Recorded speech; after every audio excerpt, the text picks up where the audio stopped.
आप लोगों को मैं ना स्क्रीनशॉट करके यहाँ पर दिखाता हूँ। तो आप लोग अपने डायरी में इसी तरह से इसको बनाते जाना। ओके,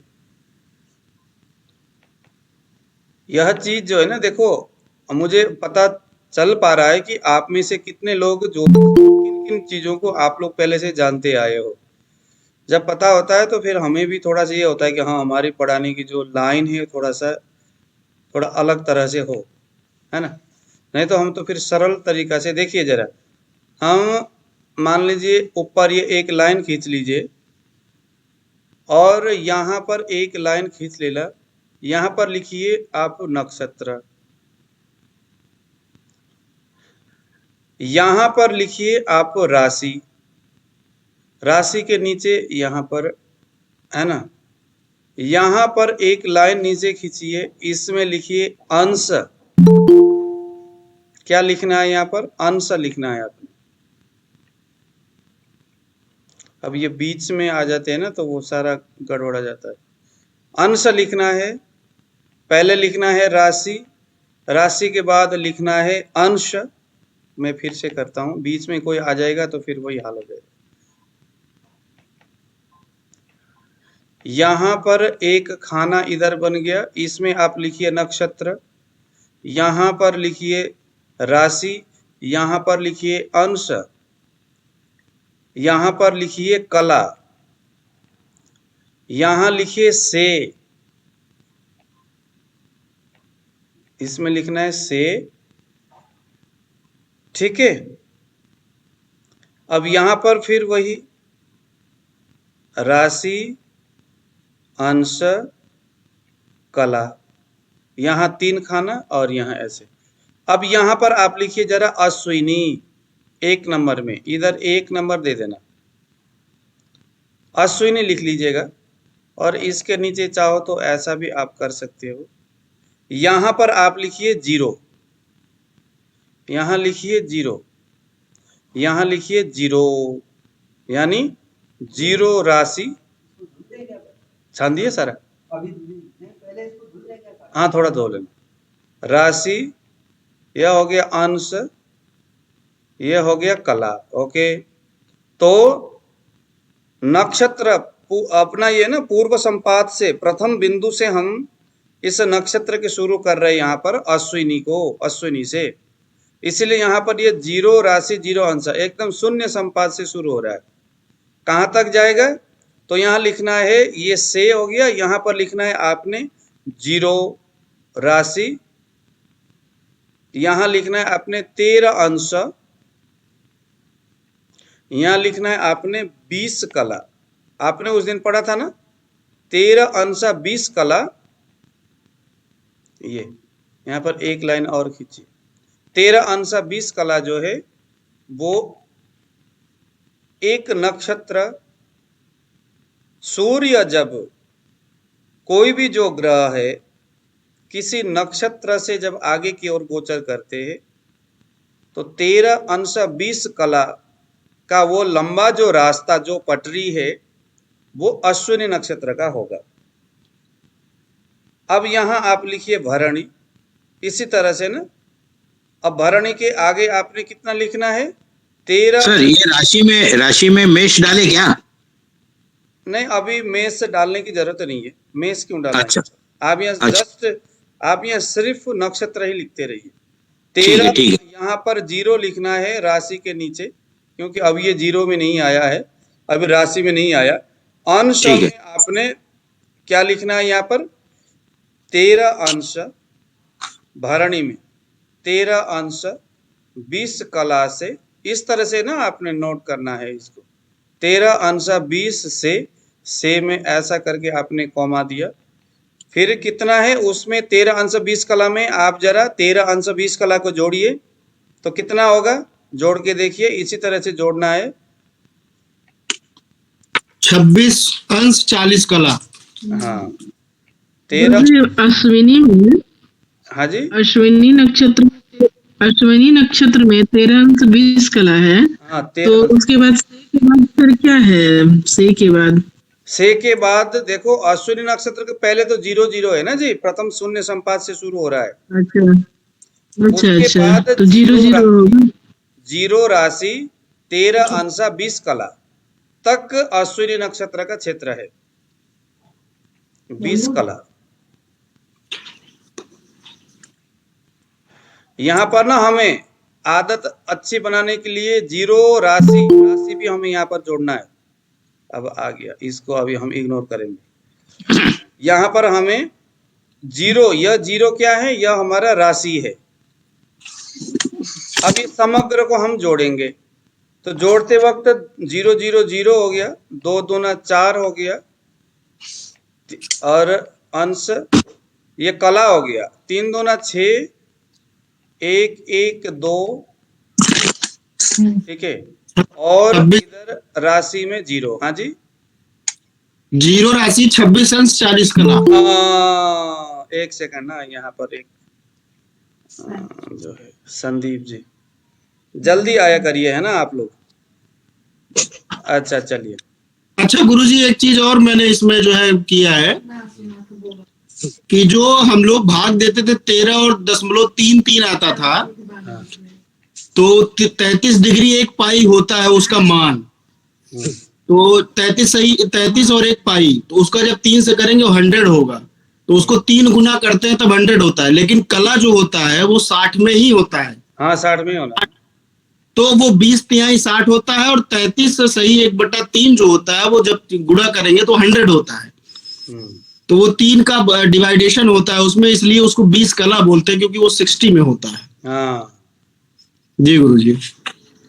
ठीक है। अब यहाँ राशि अंश में आपको ना आगे से आगे मैं बताते जाऊंगा। मान लीजिए कि आगे कहीं जाकर के जब आप इसको जोड़ते हुए जाएंगे ना, चलो हम यहाँ जोड़ते जाएंगे। चलिए यहाँ पर लिखिए जरा अश्विनी। अश्विनी को हमने यहाँ जीरो, अभी मुझे नया बनाना पड़ा ना, एक भाई साहब आगे, यहाँ पे जीरो, जीरो राशि, जीरो अंश, जीरो कला राशि अंश कला, और उसके बाद शेष कला हो गया, है ना। अब यहाँ पर लिखेंगे हम से। अब यहाँ पर हम कितना लिखेंगे, जीरो, यहाँ पर 12 अंश, और यहाँ पर 20। ओके, ये हो गया, ये अश्विनी का मान है। अब यहाँ पर हम लिखेंगे भरणी। आप लोग करते रहिए ऐसे, नीचे नीचे तक भरते जाइए। भरणी में यहाँ जीरो राशि है, और यहाँ पर 13 20 12 20 हो गया, ये 12 हो गया, ये 20 हमने यहाँ पर लिख दिया। फटाफट लिखता हूँ से। सर 12 अंश की 13 अंश 20 कला। सॉरी 13 सॉरी, हाँ 13, हाँ 13 जी, 13 अंश 20 कला। ओके, 13 अंश 20 कला से यहाँ पर हमने कितना लिखा है, 26 अंश 40 कला। 26 अंश 40 कला। हाँ अब आप लोग जरा खुद से ही इसको कैलकुलेशन करते हुए जाना। ओके, और मैं एक जगह जहां पर आप गड़बड़ करोगे, यहाँ पर है कृतिका। कृतिका में क्या है, जीरो अंश, यहाँ पर हम लिखेंगे 26, जीरो अंश 26 कला, है ना। आगे हो जाएगा 40 अंश पूरा टोटल। हाँ 40 से। अब यहाँ कितना करेंगे, 26 40 में हमें 13 ये 20 को जोड़ना है। कितना हो गया, ये जीरो राशि 40 अंश जीरो कला। अरे महाराज, हाँ 39 अंश 60 कला होगा ना। हाँ तो वो 40 आएगा ना, 60 जब हो गया तो 40 नहीं होगा, 41 होगा ना। हाँ नहीं 40 होगा, 40 होगा। बरोबर। बस यहीं पर आपको तो ये कला कितना कितना तक चलेगा गुरुजी?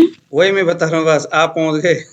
आप पहुंच गए, बस इसी को मैंने आपको। अब यहाँ पर कितना लिखना है, 13। एक राशि हो जाएगा गुरुजी ये। हाँ एक राशि डबल जीरो हो जाएगा। हाँ, हाँ 20 लिखेंगे, बस बस बस, इसीलिए तो मैंने आपको यह रोकने के लिए बोला है। अब यहाँ कितना है, जीरो है, ठीक है। और यहाँ 4 5 6, 6 का मतलब कितना हो गया, कृतिका है ना ये। 6 का मतलब कितना, 6 कला बराबर 1 अंश बराबर कितना होता है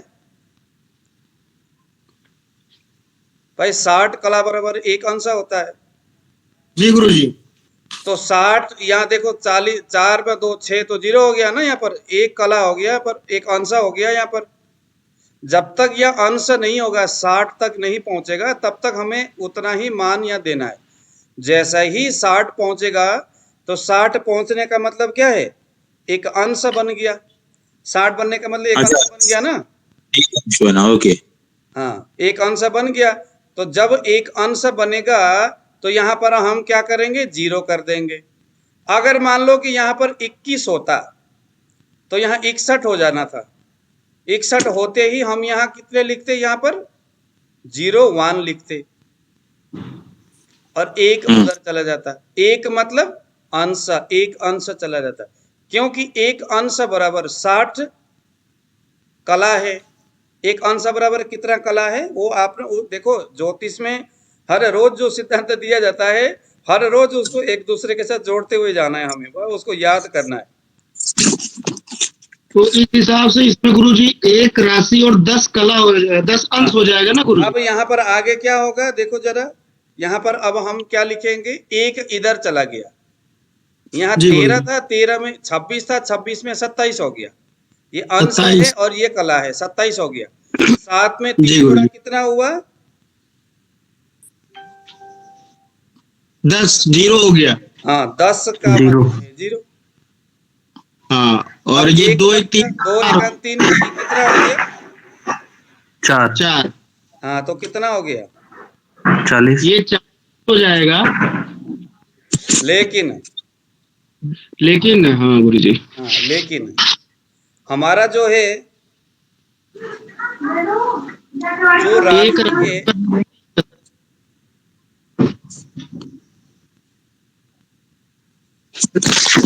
जो राशि है 12 दिन, जो राशि है ना, वो जो राशि है 12 राशि होते हैं ना जी। जी गुरुजी। एक राशि बराबर 1 महीना हम अगर मानेंगे तो 1 महीना में कितना दिन होता है, 30 दिन होता है। राशि अंश मतलब एक महीना लगा लो, ये राशि है और ये 1 महीना है, और उस महीने का ये 60 क्या है, कला हो गया। तो 30 महीना, अब हमें यहाँ पर 30 को देखना है, यहाँ हम 60 को देख रहे थे, यहाँ हम 30 को देखेंगे। जी गुरुजी। एक राशि में कितना दिन है, 30 दिन है, 30 दिन जी। है ना। अब देखो, अब हमें यहाँ पर 30 से अगर ऊपर होगा तो फिर 1 महीना जो है हमें उधर ले जाना पड़ेगा। तो 6 में 3 और इधर से 1 10 0 हो गया, और यहाँ पर कितना हो गया, 2 1 3 और ये 4 4 का मतलब 30 में, यानी ये पूरा 40 हो गया ना ये। अब 1 महीना यहाँ पर घटा लो, यानी 30 दिन को घटा लो, तो यहाँ पर हो गया 10 दिन हो गया यहाँ पर। अब यहाँ पर कितना, 1 महीना इधर से आ गया ना इधर, तो यहाँ पर आप लिख दो। जी गुरुजी। लिख दिया। एक राशि 10 दिन और 0 अंश, राशि अंश जी। कला, राशि अंश कला। एक राशि 10 अंश होगा गुरुजी, एक राशि 10 अंश 0 0 कला। हाँ, यहाँ पर बीच में हमें 30 से अगर ऊपर जाएगा तो उसको 30 से भाग करना है, या 30 को उसमें हमने माइनस करना है। ये 26 40 से आगे होगा ना गुरुजी, 26 40 से एक राशि 10 अंश देखो और यहाँ 0 पर 0 कला। टोटल जोड़ने से 40 हो गया था, 40 में हमने 30 को घटाया तो यहाँ 10 बच गया। 10 घटाने से कितना घटाया, 1 घटाया। 1 घटाने का मतलब क्या है, हमने 1 महीना घटाया, तो 1 महीना इधर आ गया, पूरा 12 महीना आ गया इधर। ठीक है। तो गुरुजी कृतिका में लिखाएगा 26 40 से एक राशि और 10 अंश और 0 0 कला। हाँ बस, एक राशि यह तो राशि बनता जाएगा ना, 12 राशि में से एक राशि हो गया 10 दिन और 0 कला, इसको हम अंश भी कह सकते हैं। तो अब हम यहाँ पर कृतिका में लिख देंगे, कितना लिखेंगे कृतिका में बताइए जरा, 0 26 40 है ना, से शुरू हुआ ना, जी 0 अंश 26 कला,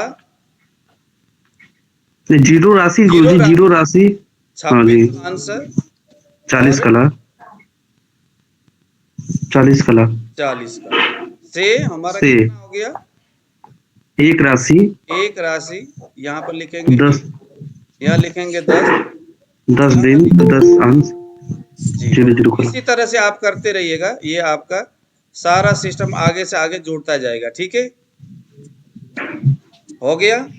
मैं एक बार फिर रोहिणी में 1 10 एक राशि 10 अंश 0 कला से एक राशि 23 अंश 20 कला तक होता है। इसी तरह से सिद्धांत मैंने आपको बता ही दिया। कितना रहता है गुरुजी एक राशि? देखो रोहिणी जो है एक राशि 10 कला 0 0 अंश से 10 अंश 0 कला जी से एक राशि 23 अंश 20 कला तक, उसमें आप उतना 13 20 जोड़ते जाओ। रोहिणी में हो गया। अब रोहिणी हो गया 1 10 से 1 23 तक हो गया। मृगशिरा 1 23 20 से 2 6 40 हो गया। 2 6 40 मृगशिरा 2 6 40। आर्द्रा 2 6 40 से 2 20 0 0। पुनर्वसु 2 20 से 2 20 0 0 0। पुनर्वसु 2 आद्रा में क्या हुआ गुरुजी? हाँ आद्रा में क्या हुआ? 2 6 40 से 2 20 0 0। उसमें आप 13 20 को जोड़ दो ना। पुनर्वसु में 2 20 0 0 से 3 क्या गुरुजी? 3 3 20 है। मैं आपको ना, नहीं तो ये इसको मैं स्क्रीनशॉट भेज दूंगा। चलिए अच्छा, आप लोग कहाँ से हो? हाँ वो करिए, वो कीजिए गुरुजी, वो सबसे अच्छा होगा। अभी तो हमारा कोई ग्रुप बना ही नहीं है ना, ग्रुप ही नहीं बना अभी इसका। चलो आप इसको ना 13 20 जोड़ते जाइए ना, अपना एक प्रैक्टिस भी आपको। अच्छा गुरुजी, ये श्लेषा पे जो लास्ट होगा 4 0 0 होगा ना गुरुजी श्लेषा? एक सेकंड। पुनर्वसु में भी तो वही 13 हाँ जी, पुनर्वसु में भी वही 13 20 ही जोड़ते जाएंगे देखो ना। श्लेषा में 4 0 0 होगा तक। श्लेषा जो है 3 16 40 से 4 0 0 होगा। और उसके बाद ज्येष्ठा नक्षत्र में 7 16 40 से 8 0 0 0 होगा। और रेवती नक्षत्र 11 16।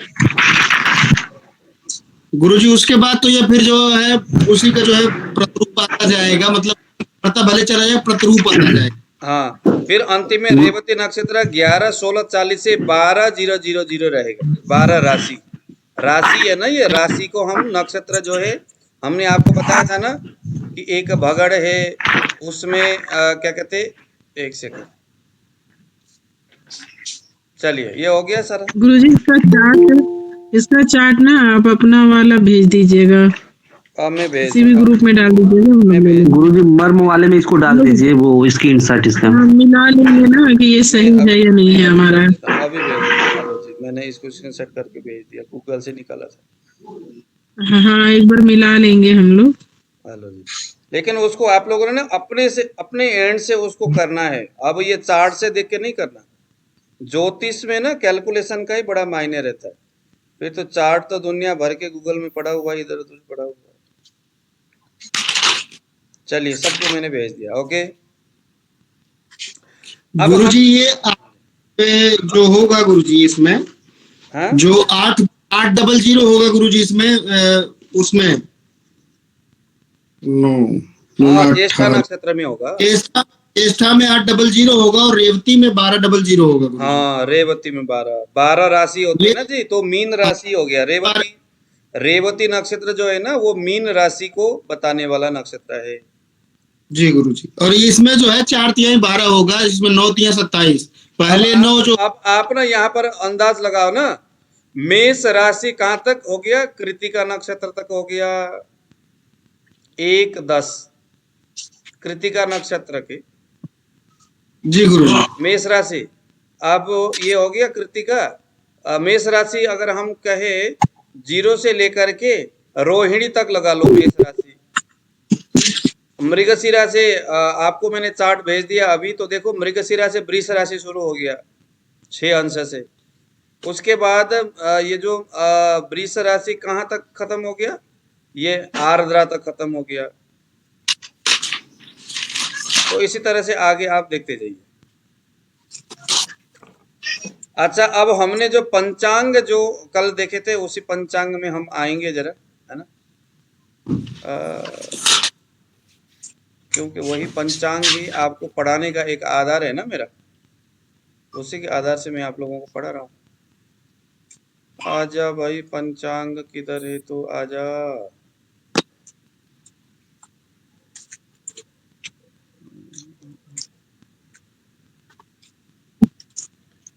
ये तो नहीं आया। कल आप लोगों को मैंने पंचांग दिखाया था।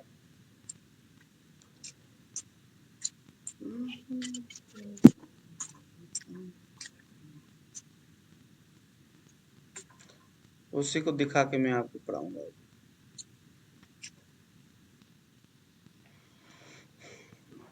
तो अब हम बात करेंगे जरा पंचांग में तीसरे नंबर में आता है योग जानने की बारी। योग होता है ना, योगों के बारे में अभी मैं आपको पंचांग के एक, आप लोग लेके आए हो पंचांग?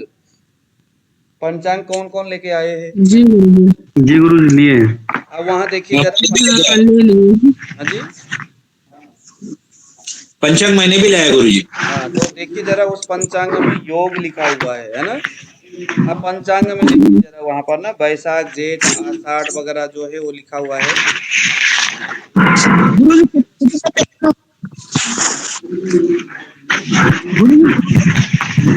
जी गुरुजी, योग लिखा है। योग में अमृत कांड, पंचांग मैंने कहा, लुम्बक, मित्र, वज्र,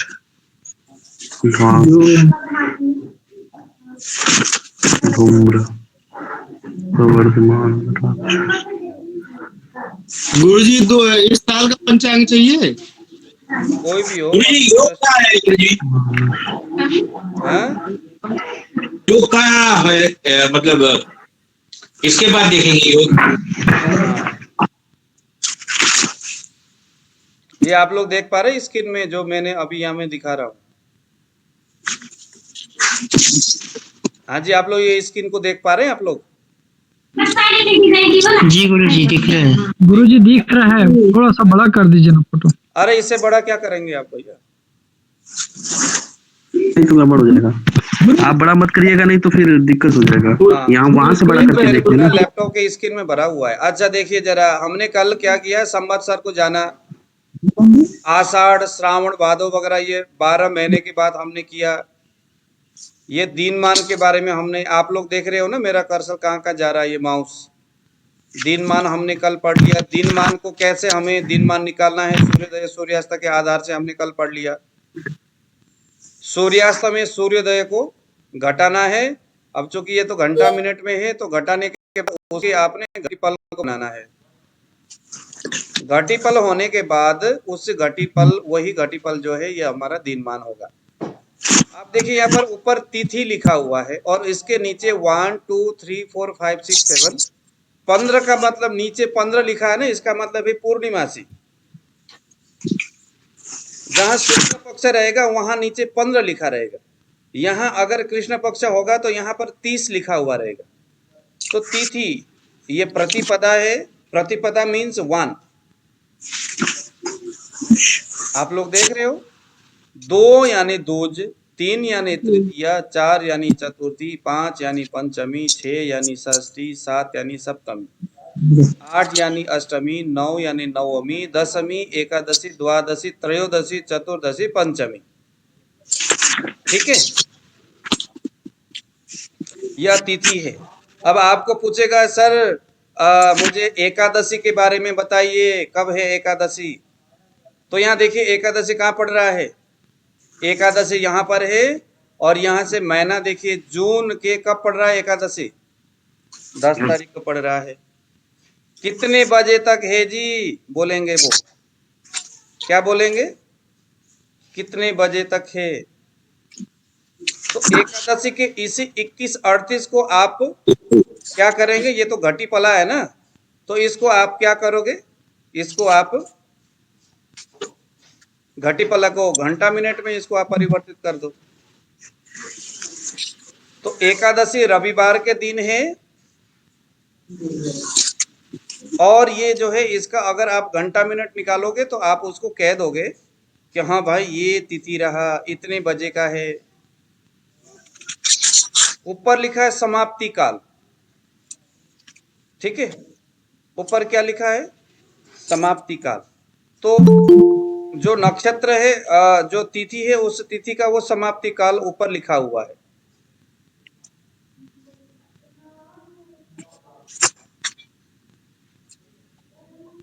ठीक है जी। अब यहां पर भी आपको तिथि घटी और पला लिखा हुआ है। ये घटी पला क्या है, इसी तिथि का कितने बजे तक ये तिथि है, प्रतिबद्ध तिथि, तो 13 घटी 20 पला तक है। अगर कोई आपको पूछेगा कि सर मुझे मतलब कि मुझे अष्टमी जानना है, गुप्त नवरात्र, देखिए यहाँ पर, तो गुप्त नवरात्र कितने बजे तक है, तो यहाँ पर देखिए जरा, यहाँ पर 8 तारीख है सर गुप्त नवरात्र, और ये 9वीं नवरात्र 32 घटी 10 पला तक है। तो इसको आप जब वो करोगे ना घंटा मिनट में, जब आप इसको निकालोगे तो वो समझ में आ जाएगा। ठीक है जी। ये नक्षत्र अभी हमने पढ़ लिया, पुनर्वसु पुष्य। अब ये एकादशी में कौन सा, विशाखा नक्षत्र है। अब आप लोगों को मैंने उस दिन पढ़ाया था कि नहीं, कि कौन सा नक्षत्र का क्या क्या काम है, कौन सा नक्षत्र किस तरह से अपना, जैसे ध्रुव संज्ञक नक्षत्र कौन कौन सा है। अब यहाँ पर है विशाखा नक्षत्र, देखिए जरा विशाखा नक्षत्र किस किस में आ रहा है, पीछे पीछे से जाइए जरा, विशाखा नक्षत्र किस में आ रहा है, देखिए जरा आप लोग। विशाखा नक्षत्र अधोमुख संज्ञक नक्षत्र है ये।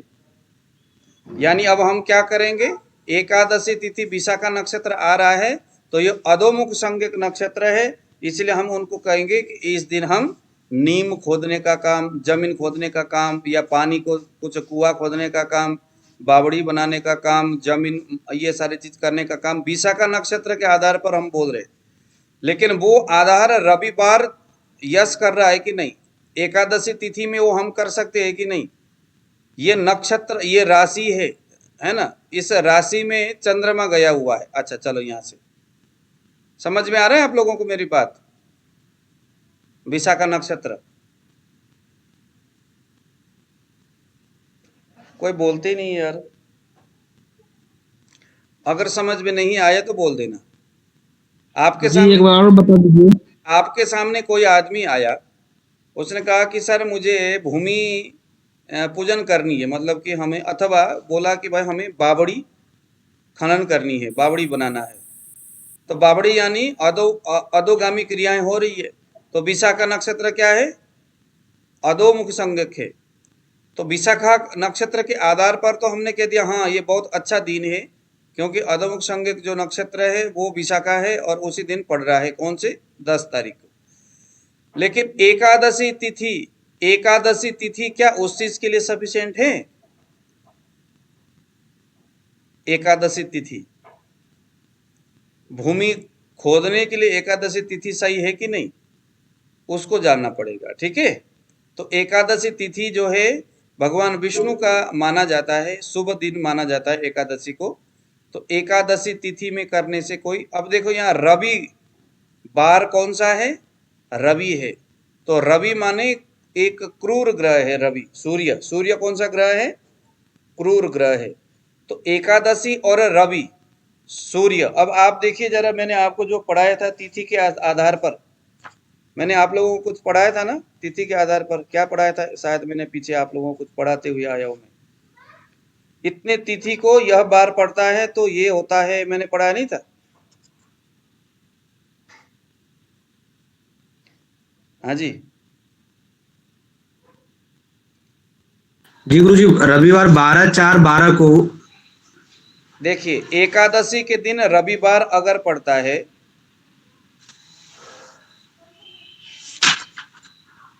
एकादशी जो है वो विश्व देव है। एकादशी के दिन अगर रविवार पड़ता है तो उसको हम क्या कहेंगे? तिथियों की संज्ञा है। एकादशी के दिन रविवार, एकादशी नहीं, सिद्धि देने वाला भी नहीं है। रविवार को द्वादशी दग्ध संज्ञक है, सोमवार को एकादशी है, तो यह रविवार है। तो इसके संदर्भ में यहाँ पर रविवार चतुर्थी, उसको आप लोगों को मैंने नोट कराया था ना पीछे। हाँ गुरुजी, वो चार्ट बनवाए थे, एक चार्ट बनवाए थे आप ना, दग्धा और हुताशा शनिवार के विष। दिन अगर पड़ता है एकादशी तो वह जो है क्या होता है? हुतासन संज्ञक होता है। गुरुजी अगर इसका चार्ट होगा तो इसका चार्ट होगा तो ये भी भेज दीजिएगा उसमें। उस दिन आपने बनाया नहीं, चलो मैं भेज देता हूँ। सोमवार के दिन अगर एकादशी पड़ता है तो वह दग्धा संज्ञक है। तो यह एकादशी रविवार के दिन पड़ रहा है, यह इसमें कोई ऐसी संज्ञक की बात यहाँ हुई नहीं है। और एकादशी जो है एकादशी जो है एक शुभ तिथि है। एकादशी क्या है? शुभ तिथि है। तो रविवार जो है, हालांकि क्रूर ग्रह से एक तरह से प्रभावित होने वाला, क्रूर ग्रह द्वारा संपादित किए जाने वाले बार है रवि, लेकिन एकादशी और इधर से विशाखा, क्योंकि उसका रिक्वायरमेंट क्या था? भूमि पूजन।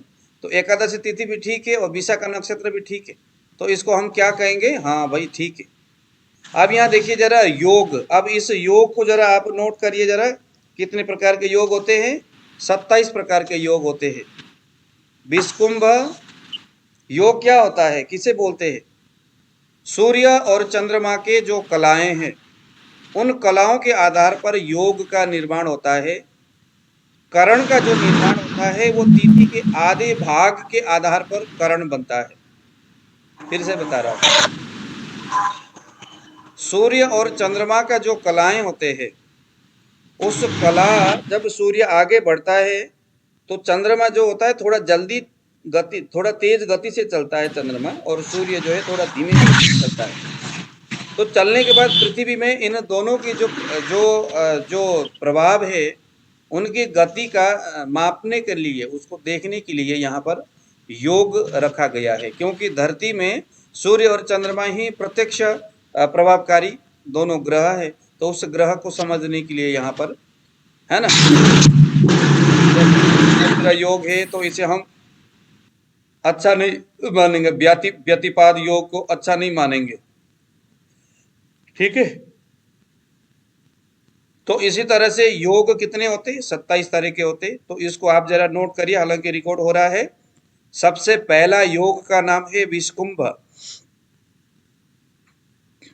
उसके बाद दूसरा प्रीति, फिर आयुष्मान, फिर सौभाग्य, फिर शोभना, छठे नंबर में अतिगंड, सातवें में सुकर्मा। इस योग की हम बात कर रहे हैं। धृति 8वें नंबर में, 9वें में सूल। सूल जो नक्षत्र जो योग है वो अच्छा नहीं है। सूल नक्षत्र योग में कोई भी आदमी कहीं यात्रा करता है तो अच्छा नहीं होता। गंड 10वें नंबर में गंड योग, 11वें वृद्धि योग, 12वें ध्रुव योग, 13वें व्याघात योग, 14वें हर्षण, 15वें वज्र, 16वें सिद्धि, 17वें व्यतिपाद, 18वें बरियान, 19वें परिग, 20वें शिव, 21वें सिद्ध, 22वें साध्य, 23वें शुभ, 24वें शुक्ल। कुछ गड़बड़ हो गया यहाँ पर।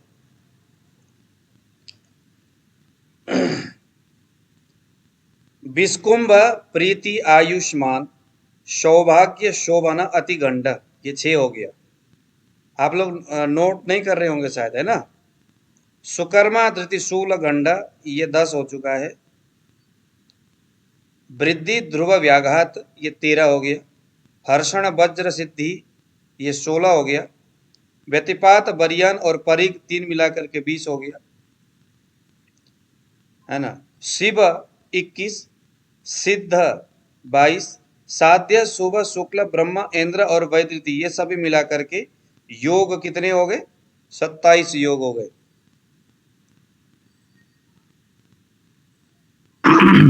गुरुजी हमारे पंचांग में 16 ही दिए हैं। 27 योग होता है भैया।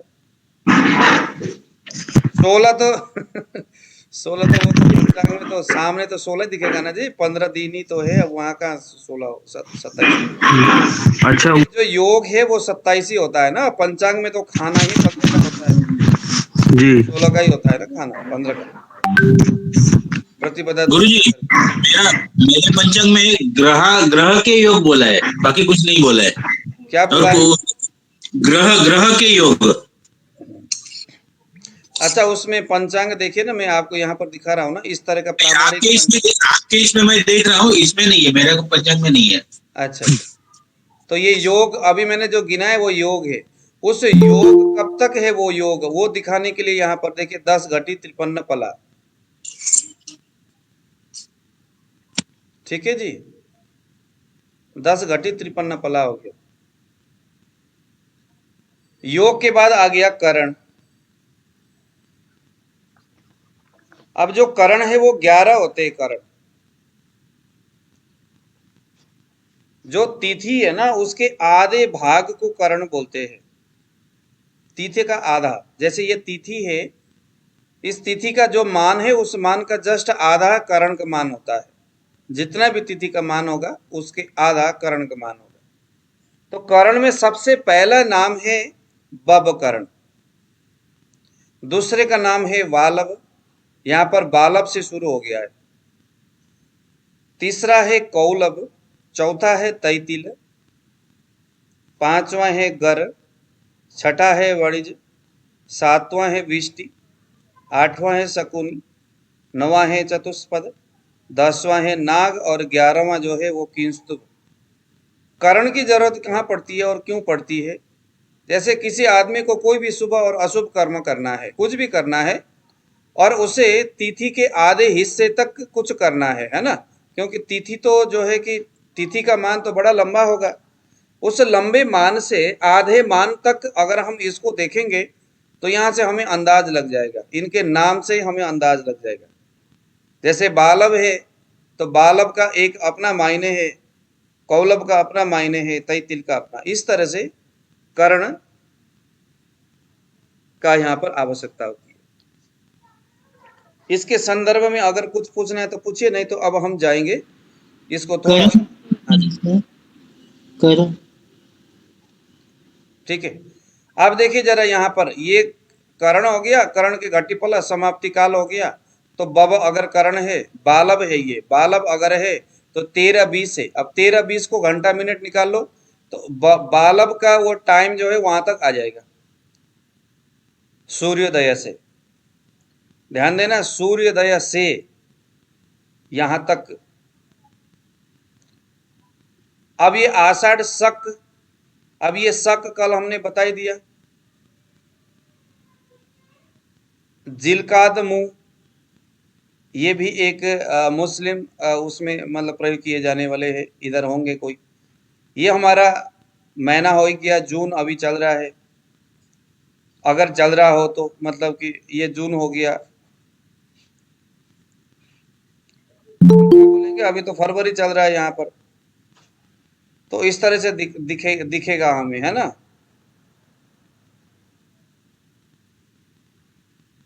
जून देख रहे हैं आप यहाँ पर। अब ये आषाढ़ प्रविष्टे हो गया। अब कोई आपको पूछेगा कि भाई ऐसा है कि 30 जून को सूर्य कितने डिग्री में गया, तो यहां से भी हमें समझ में आ जाएगा भाई 16 डिग्री में है। ये प्रविष्टे हो गया, ठीक है।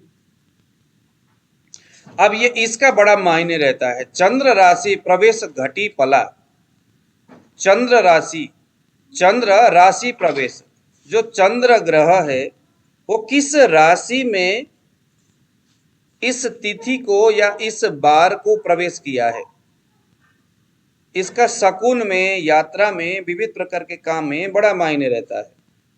मान लीजिए कि मेरा नाम द्रोणाचार्य है और मेरा जो राशि है मीन, मुझे प्रतिपदा को कुछ करना है, प्रतिपदा को मुझे कुछ भी काम करना है, अथवा मेरे को पंचमी को कुछ काम करना है, तो मीन से मैं देखूंगा सिंह राशि, तो मीन से सिंह गिनना पड़ेगा मुझे। अब 12, 1, 2, 3, 4, 5, 5 यानी सिंह, यानी कि सिंह जो राशि है, पंचमी तिथि 4 तारीख को सिंह राशि मेरे मीन राशि से छठा होकर के चंद्रमा उस दिन बैठा हुआ रहेगा। आप लोगों को आया समझ में कुछ? नहीं गुरुजी। नहीं आया? अरे भैया कैसे बताऊं।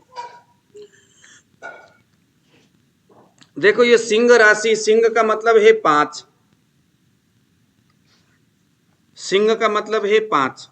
मेष, वृष, मिथुन, कर्क, सिंह, कन्या, तुला, वृश्चिक, धनु, मकर, कुंभ, मीन। मेष यानी 1, इसको याद नहीं किया आप लोगों ने? जी जी जी गुरुजी जी, समझ गया। मान लीजिए कि अमुक आदमी को, किसी आदमी को, मान लो कि मेरे को नाम राशि के हिसाब से, मेरा द्रोणाचार्य नाम है, नाम के हिसाब से मेरा मीन राशि बन गया, ठीक है। मीन राशि का मतलब है 12, मीन राशि का मतलब है 12। अब उसी 12 से हमें 5 तक गिनना है, क्योंकि सिंह का मतलब है 5। आप गिनिए जरा, आप लोग 12 से 5 गिनिए। 12, 1, 2, 3, 4, 5, कितना अंक हो गया? कितना हो गया? 6 हो गया। तो आप लोग एक बात नोट कर लो, हाँ जी, आप लोग एक बात नोट कर लो, 6, 8 और 12, यह जो नंबर है वो अच्छा नहीं होता।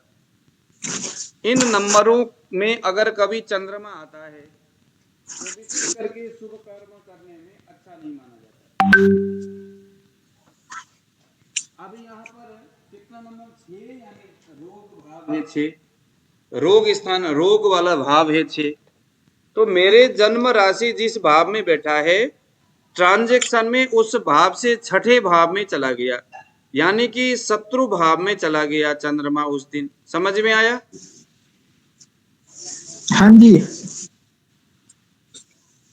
अभी भी नहीं आया? मैं आपको दोबारा, मैं यहाँ से एक चीज में एक बना करके मैं दिखाता हूँ। ऐसा यहाँ तो बनेगा नहीं, यहीं से दिखाना पड़ेगा।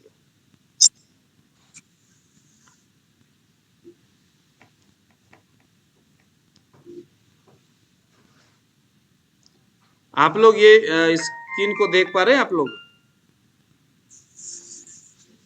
जी हाँ जी गुरुजी देख रहे हैं।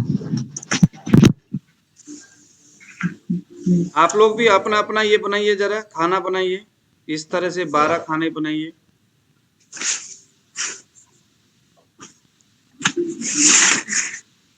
एक एक करते हुए हम इसको ना धीरे धीरे करके समझते हुए जाएंगे।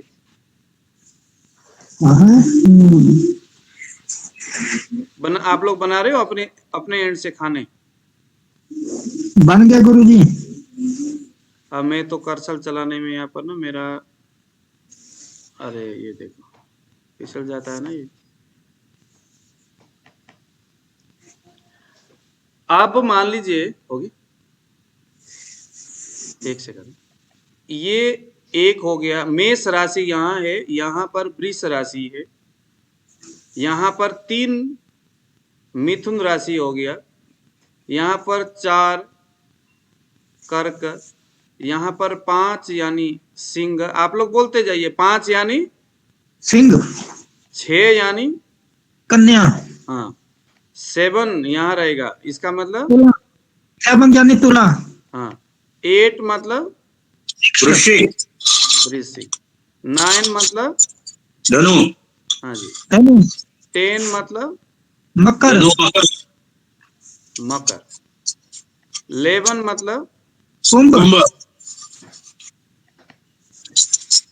इसका मतलब क्या हुआ? और मीन।